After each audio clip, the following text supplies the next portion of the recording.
సీతారామాభ్యాం నమః. శ్రీ గురుభ్యో నమః.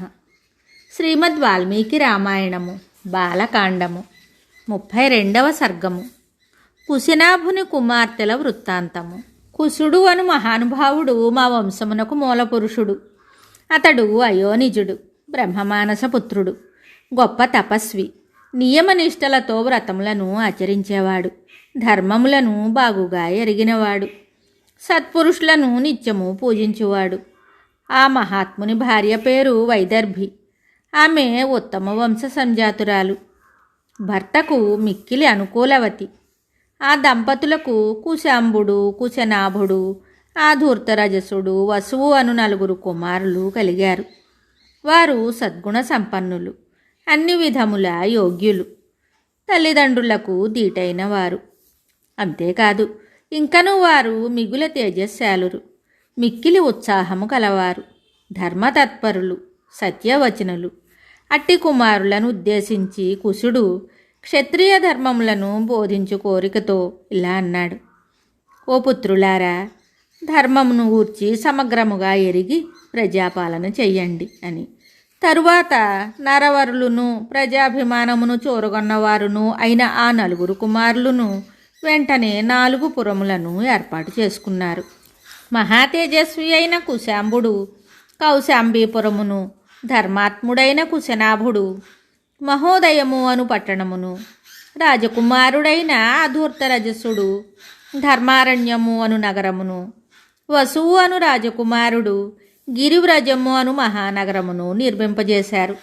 ఓ రామ, ప్రస్తుతము మనమున్న ఈ ప్రదేశము మహాత్ముడైన వసురాజు పరిపాలనలోనిది. దీని చుట్టూను 5 పెద్ద పర్వతములు విరాజిల్లుచున్నవి. సుమాగధి అను పేరుగల సోణనదము మిక్కిలి రమ్యమైనది. ఇది మగధ దేశమునందు అన్ని ప్రాంతములలో ప్రవహిస్తూ ఈ 5 పర్వతముల మధ్య మాలవలే శోభిల్లుచున్నది. ఓ రామ, ఈ సోణనదమే మహానుభావుడైన వసురాజు రాజ్యమున తూర్పు నుండి పడమర వరకు ప్రవహిస్తూ తనకు ఇరుపార్శ్వములయందు గల పంట పొలాల్ని సస్యశ్యామలం చేయుచున్నది. ఓ రఘురామ, రాజర్షి అయిన కుశనాభుడు ధర్మాత్మురాలైన తన భార్యయగు ఘృతాచియందు 100 మంది కన్యారత్నములను సంతానంగా పొందాడు. ఆ కన్యకామణులు రూప యవ్వన సౌభాగ్యవతులై పువ్వులను, చందనములను, తిలకములు మొదలగు వానిని చక్కగా అలంకరించుకొని వర్షాకాలపు మెరుపు తీగల వలె ఉద్యానవనానికి ఇచ్చేశారు.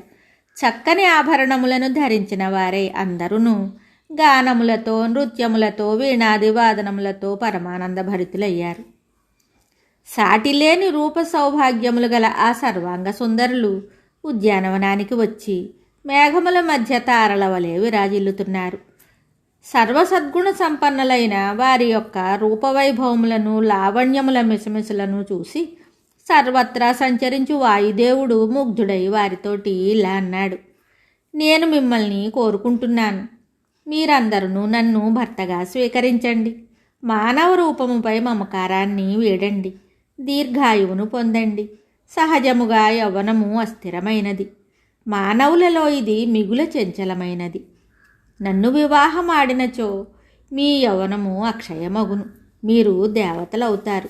తిరుగులేని సంచార శక్తి గల ఆ వాయుదేవుని మాటలను విని ఆ 100 కన్యలు ఆయనను గేల్చేస్తూ ఇలా అన్నారు: ఓ సురశ్రేష్ఠ, నీవు సమస్త ప్రాణులలో ప్రాణముల రూపమున సంచరిస్తూ ఉంటావు. నీ ప్రభావమును మేమెరుగుదాం. ఏలమమ్మ అవమానిస్తున్నావు? మేమందరము కుశనాభుని కుమార్తెలము. దివ్యశక్తి గల నిన్ను నీ అధికారము నుండి తొలగింపగల సామర్థ్యము మాకుంది. కానీ మా తపశ్శక్తిని కాపాడుకొనుటకై మేము ఆ విధంగా చెయ్యము. ఓ దుర్బుద్ధి, మా తండ్రి సత్యవాది. నీవు ఆయనను అవమానించరాదు. ఆయన వలన నీవు మృత్యుముఖమున పడరాదు. మా తండ్రి గారు నిశ్చయించిన వరునే మేము భర్తగా సేవిస్తాము. మా తండ్రియే మాకు ప్రభువు, పరమదైవము. ఆయన మమ్ము ఎవరికి దానము చేయునో అతడే మాకు భర్తయగును. వాయుదేవుడు వారి మాటలను విని ఎంతో కోపించాడు.